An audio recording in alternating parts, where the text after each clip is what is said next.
नमस्कार साथियों, मैं मीरा श्रीवास्तव एडवोकेट आपका स्वागत करती हूँ। आज मैं आपसे बात करने वाली हूँ मेंटेनेंस के बारे में, यानी भरण पोषण क्या है। 125 की धारा सीआरपीसी की धारा 125 कहती है कि भरण पोषण। अब भरण पोषण किस किस के लिए मिलना चाहिए, भरण पोषण के लिए कौन कौन लायबल है। भरण पोषण के लिए सबसे पहले पत्नी, दूसरे स्थान पर माँ बाप, तीसरे स्थान पर जो अवयस्क बच्चे हैं वो, चौथे स्थान पर जो नाबालिग बच्चे हैं वो भरण पोषण के अधिकारी होंगे। अब भरण पोषण के लिए अधिकार तो दे रखे, अब कौन कौन नहीं ले सकता है भरण पोषण। जिस पत्नी ने तलाक ले लिया है और दूसरा विवाह कर लिया है तो वो भरण पोषण की अधिकारिणी नहीं है। नंबर 1। नंबर 2, जो अवयस्क बच्चे हैं इनकी शादी हो चुकी है वो भरण पोषण नहीं ले सकते हैं। नंबर 4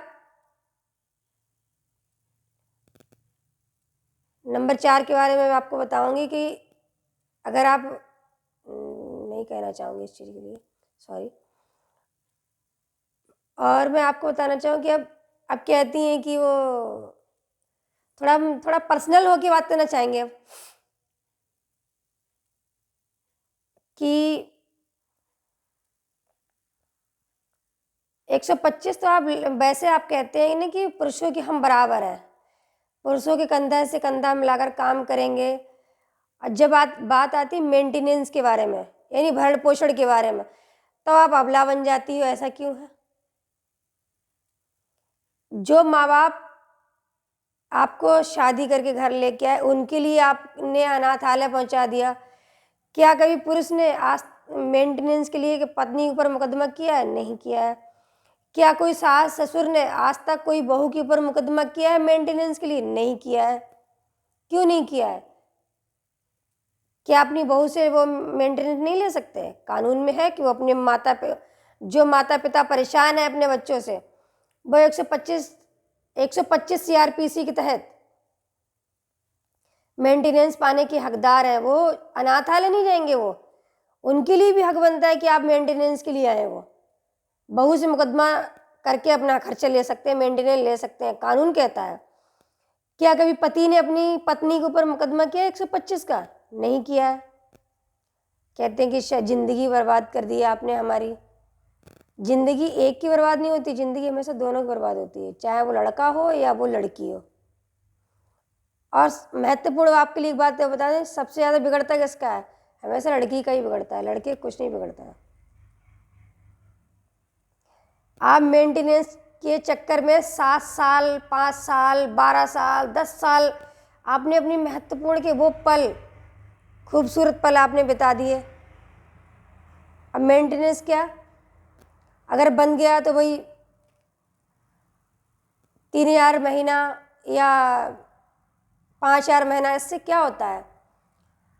अगर आप पढ़ी लिखी हैं तो कहीं भी जॉब कर सकती हैं। जब लड़का अगर 10,000 रुपये कमा सकता है तो आप भी 6 से 7,000 रुपये पर मंथ आप भी कमा सकती हैं, पर आप आश्रित हैं वहाँ पे कि भाई हम मेंटेनेंस चाहिए, मेंटेनेंस चाहिए।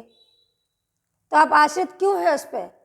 अगर आप अनपढ़ भी हैं तो राज्य सरकार ने इतनी सुविधाएं दे रखी हैं आजकल कि आप स्वयं सहायता समूह है, उसके द्वारा समूह लीजिए। अगर आप अनपढ़ भी, अगर आप एक अनपढ़ हैं और आप एक गाय पालती हैं, अगर वो गाय आपको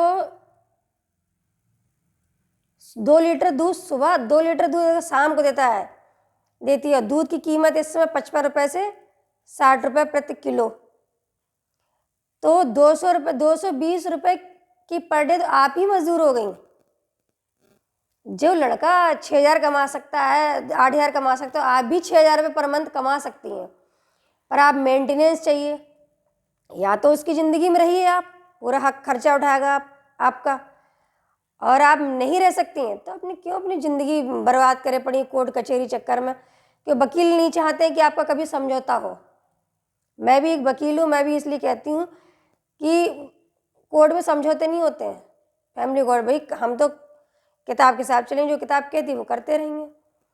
फैसला लेना आपके लिए ज़रूरी है कि आप क्या फ़ैसला लेती हैं, हम ज़िंदगी के पल बर्बाद करती हैं या फिर मेंटेनेंस के लिए?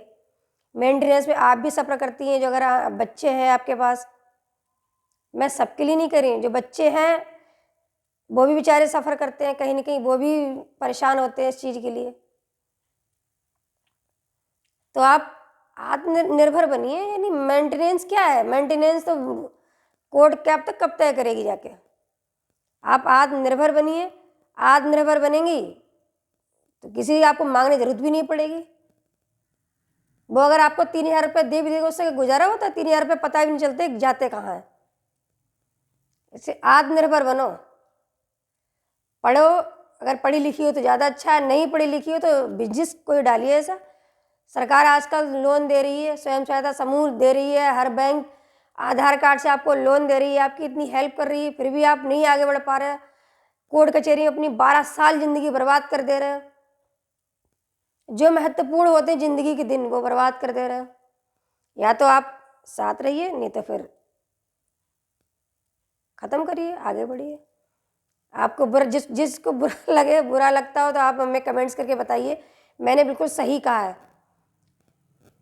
और आपको मेरी वीडियो अगर अच्छी लगती हो तो आप इसे लाइक करें, शेयर करें, कमेंट्स करें, ज़्यादा से ज़्यादा शेयर करें। धन्यवाद।